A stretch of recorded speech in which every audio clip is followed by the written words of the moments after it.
Will Rogers, one of his most famous quotes, he said this: the biggest problem in America is not what people don't know. The biggest problem in America is what people think they know that just ain't so. My CPA doesn't know about it. And so, can you tell me why haven't they told me about it yet? I get this all the time. They take it to their CPA, they take it to their trusted advisor, and the person says, I've never heard of that. That's got to be a scam. That sounds too good to be true. And the biggest thing I always tell people is you can either believe that that is all that there is, or you can really believe what Will Rogers, one of his most famous quotes, he said this: the biggest problem in America is not what people don't know. The biggest problem in America is what people think they know that just ain't so.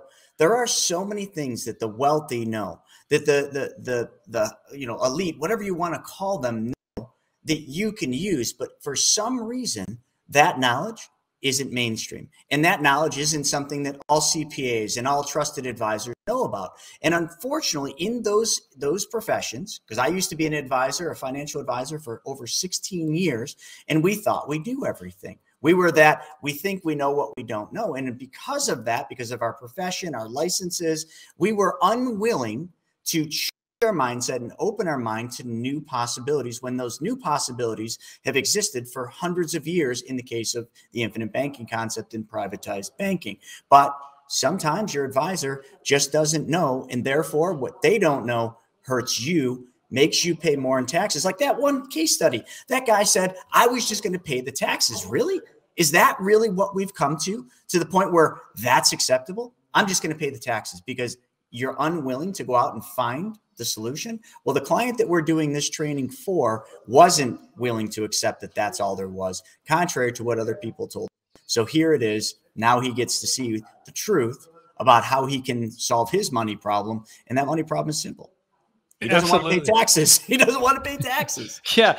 And to that point, right, sometimes here you got to put yourself in the CPA shoes, right, or the trusted advisor who doesn't know, right? Let's walk through what they're thinking. Except since they don't know, maybe at first they're a little bit embarrassed, or B, they're just not a specialist in that area. Like they've been focusing on general practitioner. I liken it to like a doctor, right? You go to your doctor, Chris, and that doctor for 20 years has been your family doctor.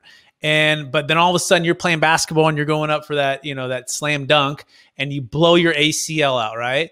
Now, if you go to that doctor and say, hey, Mr. Doctor, can you repair my ACL? Now imagine ACL surgeries had never been done before, right? Or they have, and there's been thousands of them, but he just didn't know about it, right? And he goes, well, I don't really know about that. I think you should just ice it and just rest it. And you're going, but doctor, I think there's something really wrong here, right? Well, you're going to go get a specialist to get that done, right? So just because he doesn't know how, or even like maybe something that's like, extra specialty, like a cancer or something like that hasn't been solved before, you can either live with that or you could try to go find a solution. And the cool thing is the track record, thousands of closes, billions under management.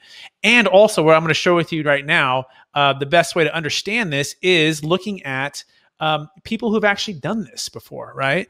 So how to tell a few deal stories, or in the case of if you're looking to sell, how to tell a few deal stories or understand a few deal stories, even if you have no DST or tax deferral experience. Okay, so this is the top deal story for this, and in fact, I don't want to, I also had my series 22 and 63, and I don't practice that anymore, but doesn't mean that these trusted folks, and a lot of them are great folks. In fact, this is one of such folks who's one of the most respected guys. And he with Bill Gross and a few others, they took PIMCO from a company, and PIMCO, for those who don't know, it's one of the largest, most respected money managers in the world.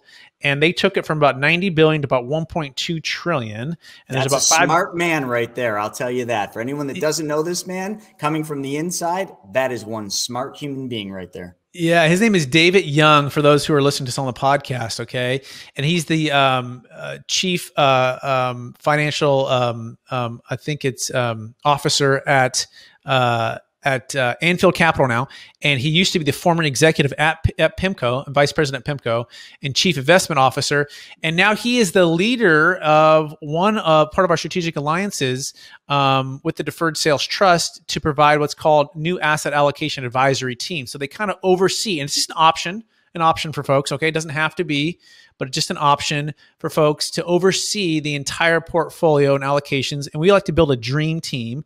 We like to have folks like Chris helping to build a dream team when it comes to all things infinite banking, right? But a client might have, $5 million sale, and he might want to put $1 million into real estate, $1 million into insurance, $1 million into stocks, $1 million into his next business, right? Diversification is powerful.